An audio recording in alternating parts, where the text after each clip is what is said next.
Sir ಈ ಹಿಂದೆ ಯತ್ನಾಳ್ ಅವರು ಸಿಂಗಲ್ ಆಗಿದ್ರು, ಈಗ ಅವ್ರ ಟೀಮ್ ಸ್ಟ್ರಾಂಗ್ ಆಗ್ತಾ ಇದೆ. ಇನ್ನೂ ನೋಡಕತ್ರಿ ನಾವು ಏನದು ದಾವಣಗೆರೆಗೆ ಏನು ಸಮಾವೇಶ ಮಾಡ್ತೀವಲ್ಲ, ಅಖಂಡ BJP ನಮ್ಮ ಜೊತೆಗೆ ಇರ್ತೈತಿ. ಅವ್ರ ಅಪ್ಪ ಮಕ್ಕಳು ಇಬ್ಬರು ಇರ್ತಾರೆ ಆ ಕಡೆ. ಆ ಸ್ಟೇಜ್ ಮ್ಯಾಗ ಯಾರು ಇಬ್ಬರು ನಾವು ಈ ಕಡೆ ಎಲ್ಲ ಇಡೀ ಕರ್ನಾಟಕ ಭಾರತೀಯ ಜನತಾ ಪಾರ್ಟಿ ನಮ್ಮ ಹಿಂದೆ ಇರ್ತದೆ. ಅಂದರೆ ವಿಜಯೇಂದ್ರ ಅವ್ರನ್ನ ರಾಜ್ಯಾಧ್ಯಕ್ಷ ಸ್ಥಾನದಿಂದ ಇಳಿಸೋದೇ ಮುಖ್ಯ ಗುರಿ ನಮ್ದು ಇಲ್ಲ, ಅವರು ಮಾಡಿಸೋಲಕತ್ತಾರೆ. ಏನು ಮಾಡೋದು ಅವರಾಗೆ ಅವರು ಅವ್ರ ಅಪ್ಪನಂಗೆ ಸರ್ವಾಧಿಕಾರಿ ಆಗ್ಬೇಕತ್ತ. ಈಗ ಹೈಕಮಾಂಡ್ ಅವ್ರನ್ನ ರಾಜ್ಯಾಧ್ಯಕ್ಷರ ಮಾಡಿತ್ತು, ಈಗ ಅವ್ರಿಗೆ ವಿರೋಧ ನಿಂತರೆ ಹೈಕಮಾಂಡ್ಗೆ ವಿರೋಧ ನಿಂತಂಗೆ ಚರ್ಚೆ.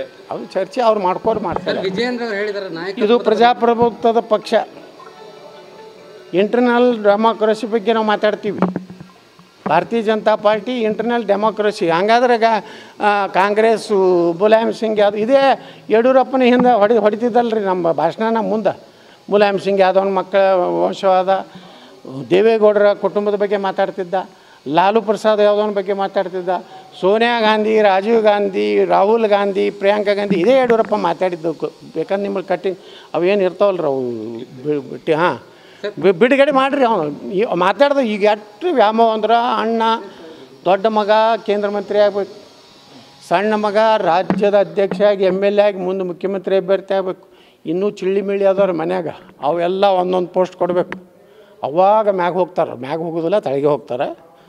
ಸ್ವರ್ಗದಾಗ ಪ್ರವೇಶ ಇರುವುದಿಲ್ಲ ಅವರಿಗೆ. ಸರ್ ಹೈಕಮಾಂಡ್ ಭೇಟಿ ಬಳಿಕ ವಿಜಯೇಂದ್ರ ಅವರು ಹೇಳಿರುವಂಥದ್ದು ನಾಯಕತ್ವದ ಬದಲಾವಣೆ ಪ್ರಶ್ನೆ ಇಲ್ಲ, ಆದರೆ ಯಾವುದೇ ರೀತಿಯಾದ ಮಾತುಕತೆ ನಡೆದಿಲ್ಲ ಅಲ್ಲಿ ಅನ್ನುವಂಥದ್ದನ್ನು ಹೈಕಮಾಂಡ್ ಮಟ್ಟದಲ್ಲಿ ಇದ್ರ ಬಗ್ಗೆ ಮತ್ತು ಅವ ಏನು ಹೇಳಬೇಕಾಗಿತ್ತು ವಿಜಯೇಂದ್ರ?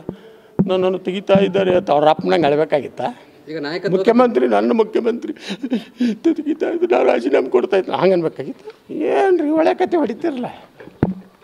ಅಪ್ಪ ಮಕ್ಕಳು ಬೈಕೊಂಡು ಓಡಾಡಿ ನೀವೆಲ್ಲ ತಿಳ್ಕೊಡ್ರಿ. ಯತ್ನಾಳ್ ಉಚ್ಚಾಟನೆ ಮಾಡ್ತಾರೆ, ಯತ್ನಾಳ್ ಮುಗೀತು ಅಂತಾಳೆ, ಏನೂ ಆಗೋದಿಲ್ಲ. ಅಲ್ಲ ಸರ್, ನಾ ಮತ್ತೆಟ್ಟು ಕಾನ್ಫಿಡೆಂಟ್ ಆಗಿನಿ, ಅಪ್ಪ ನಾ ಮತ್ತೆಟ್ಟು ಗಟ್ಟಿಗೆ ಹೋರಾಟ ಮಾಡ ನೀವು ಇನ್ನೂ ಸ್ಟ್ರಾಂಗ್ ಆಗ್ತಾ ಇದ್ದೀರಿ.